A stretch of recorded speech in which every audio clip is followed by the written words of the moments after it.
नमस्ते बंधुओं। कल रक्षाबंधन है और आप लोगों को सबको रक्षाबंधन की बहुत सारी शुभकामनाएं। रक्षाबंधन भारत के महत्वपूर्ण त्योहारों में एक है और सदियों से हम मनाते आए हैं रक्षाबंधन। रक्षाबंधन भाई को बहन राखी बांधती है और भाई जो है उसको जीवन भर रक्षा करने का वचन देता है। कुछ गिफ्ट वगैरह भी दिए जाते हैं। रक्षाबंधन क्या है, क्यों मनाते हैं, इसका आध्यात्मिक और वैज्ञानिक दोनों महत्व है। आजकल हम देखते हैं कि जिस तरह से बहुत सारे लेफ्टिस्ट और वामपंथी और कैपिटलिस्ट इस तरह से प्रचारित करते हैं कि बहनों को रक्षाबंधन मनाने की क्या ज़रूरत है। बहनें आज किसी से कम थोड़ा ना है। आज एरोप्लेन उड़ा रही हैं, जेट उड़ा रही हैं, फाइटर जेट उड़ा रही हैं, तो ये रक्षा क्यों बंधवाना। भाई तो उनसे भी कमज़ोर होते हैं कई बार, वो रक्षा बांधना क्या, छोटे छोटे बच्चों से बड़ी बड़ी बहनें राखी बंधवाती हैं, क्यों बंधवाना, वो तो ज़्यादा ताकतवर हैं। इस तरह का एक माहौल बनाया जा रहा है और एक पॉपुलर डिस्कोर्स शहरों में खास करके ये बनाने की कोशिश की जा रही है कि रक्षाबंधन तो, लेकिन इसके पीछे बेसिकली हम लोग भी नहीं समझ पाते कि रक्षाबंधन क्यों मनाना।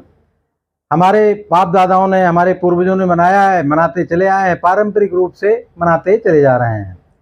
लेकिन इसके पीछे रक्षाबंधन क्यों मनाया जाता है, रक्षाबंधन है क्या, इसको समझना, रक्षा है क्या, इसको जानना ये बहुत ज़रूरी है। और इसको बिना जाने रक्षाबंधन का त्यौहार ऐसे मना लेने से कोई फ़ायदा नहीं है। रक्षाबंधन मतलब ये नहीं होता कि व्यक्ति की सुरक्षा की गारंटी कौन ले सकता है। व्यक्ति की सुरक्षा से मतलब नहीं होता। अंदर जो हर व्यक्ति के अंदर हमारे यहाँ मान्यता है कि एक भगवान होता है। उस भगवान की, उस संस्कारों की, उस परंपराओं की रक्षा का वचन लेना, वो रक्षाबंधन है। इसका क्या महत्व है, रक्षा और बंधन, इन दो चीज़ों को समझना बहुत ज़रूरी है। रक्षा तो कई तरह से रक्षा की बात है। रक्षा के प्रश्न को हमारे देश में बहुत हल्के में लिया जाता है। ये बहुत बड़ा आज की दौर में, जबकि विश्व इंटरडिपेंडेंट हो रखा है, एक दूसरे पर निर्भर है और एक दूसरे से जुड़ा हुआ है, इंटर रिलेटेड और इंटरडिपेंडेंट है। उस दौर में आप सुरक्षा की बात किस किस लेवल तक सोच सकते हैं, उसको सोचना, उस पे बाद में आएंगे। पहले हम बंधन को देख लें। बंधन क्या है। बंधन, लोग कहते हैं कि बंधन, क्यों बंधन में रहना। बंधन को एक सामान्य ढंग से समझने के लिए कि बंधन है क्या। बंधन कई बार पारिवारिक होता है, सामाजिक होता है, देश का होता है, संविधान का बंधन होता है, पड़ोसी का बंधन होता है, भाई बहन का बंधन तो अपनी जगह है। ये सारे बंधन इस त्योहार में स्मरण करने का दिन है। बंधन मतलब ये नहीं कि रक्षा बांध दिया तो जिसने बांधा उसका बंधन। हम जानते हैं कि जब हमारे, जिसकी बहनें नहीं होती हैं, वो अपने पुरोहित के पास जाकर रक्षा सूत्र बंधवाते हैं और वो उच्चारण करते हैं कि ये निबद्धो बलि राजा दानवेंद्रो महाबली वाला। तो ये सब पूरे, अब जो पुरोहित है वो सैकड़ों लोगों को बांटते हैं, तो सैकड़ों लोगों से रक्षा की बात थोड़ी कर रहे हैं। बंधन मतलब जो हमारे पारंपरिक बंधन हैं। जैसे मान लीजिए कि एक बच्चा पैदा होता है, वो कुछ नहीं करता, वो सिर्फ पड़ा रहता है, रोता है, खाना दे दिया तो खाएगा, नहीं तो पड़ा रहेगा। धीरे धीरे वो बड़ा होता है, लोग उसको कपड़े भी पहनाने लगते हैं।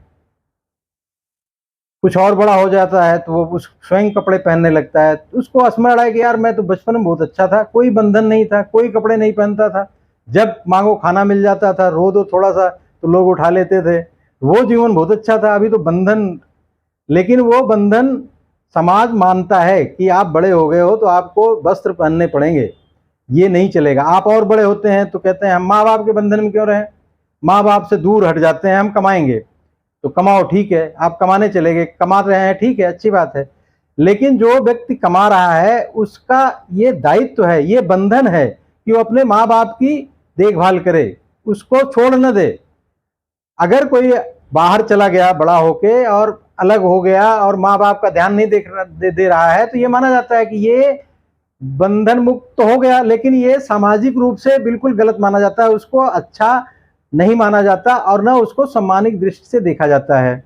तो ये बंधन है, परिवार का बंधन है कि जिसने आपको पैदा किया उसकी सेवा करना, उसके उसके सुख दुख का ध्यान रखना, ये एक बंधन है।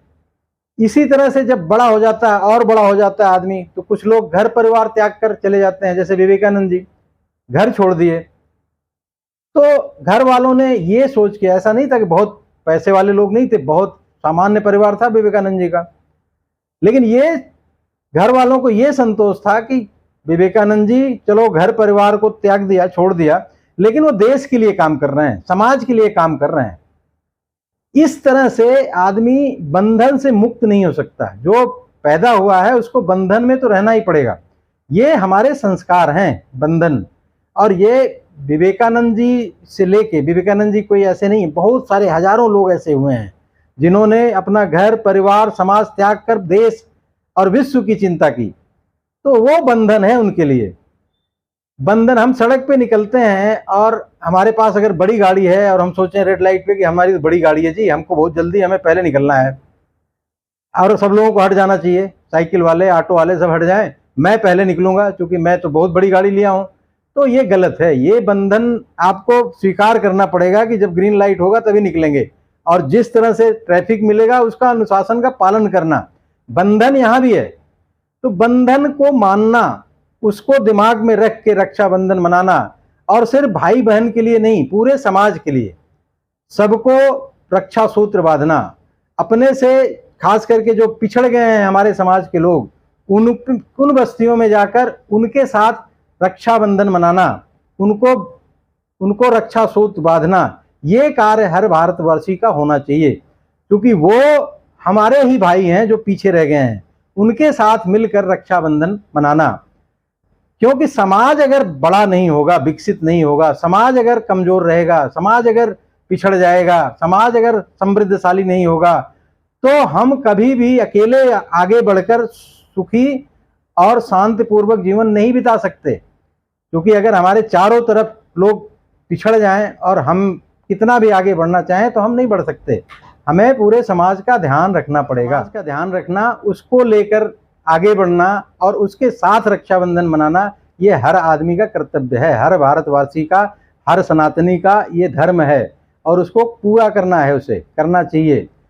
और जहाँ तक रक्षा का विषय रहा, तो रक्षा सिर्फ भाई बहन की रक्षा के लिए नहीं है, ये पूरे संस्कारों की, हमारे अंदर जो माना जाता है मन बुद्धि विवेक के अलावा एक आत्मा है जो ईश्वर परमात्मा का अंश है। आत्मा, उसकी एक संरचना है, एक सोच है, एक दृष्टिकोण है, उसकी एक परंपरा है। उसके लिए उसकी रक्षा करना, और उसकी रक्षा मतलब कि हमारे जो सनातन परंपराएं हैं उसकी रक्षा, हमारी जो प्राचीन काल से पद्धतियां चली आ रही हैं और जो आज स्थापित भी हो रही हैं। जिस तरह से चंद्रयान 3 की सफलता के बाद विश्व ये मानने के लिए तैयार हो गया कि भारतवर्ष में खगोलीय शास्त्र का जो प्राचीन अध्ययन है वो आज विश्व में सबसे एडवांस लेवल पे जा रहा है।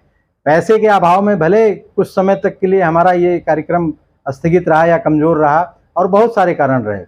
इसी तरह से जो रक्षा का विषय है वो सिर्फ रक्षा, आपस की रक्षा। आज के दौर में बहुत तरह के थ्रेट्स हैं, नेशनल और इंटरनेशनल लेवल के। आप नेशनल लेवल में देखिए, खाद्य सुरक्षा, बहुत तरह से आंतरिक रूप से भी बहुत सारे संप्रदायों में, जातियों में समाज को बांटने का जो षड्यंत्र चल रहा है, छोटे छोटे ग्रुप्स बना दिए जा रहे हैं, आपस में एक दूसरे के खिलाफ खड़ा कर दिया जा रहा है, दंगे मचाए जा रहे हैं। इन सब चीज़ों को, इन सब विषयों को समझना और इस सब चीज़ों को समझना कि ये कौन लोग हैं जो इस तरह के एजेंडे बनाते हैं, इस तरह के नैरेटिव सेट किए जाते हैं देश में कि किस तरह से जहां भी कॉन्फ्लिक्ट खड़े हो सकें सबको अलग अलग कर दो और विभाजनकारी शक्तियों को प्रमोट करके भारत को कमज़ोर किया जाए। इस तरह का काम जो इंटरनेशनल ताकतें कर रही हैं उसको समझना, और अंतर्राष्ट्रीय स्तर पर भी अमेरिका और रसिया एक ज़माने में बहुत सशक्त देश थे, और 90 के दशक में देखिए रसिया 1 दर्जन देशों में विभक्त हो गया। इसी तरह से अमेरिका भी, जब रसिया के बाद तो ये माना जाने लगा कि अमेरिका ही विश्व का सबसे बड़ी शक्ति है, और अमेरिका का यशस्विता इतनी फैल गई कि अमेरिका का राष्ट्रपति विश्व का पहला राष्ट्रपति माना जाएगा। उस दौर में 10 साल के अंदर में ही एक आतंकवादी संगठन छोटा सा उभरा और उसने अमेरिका के पूरे वैभव को समाप्त कर दिया।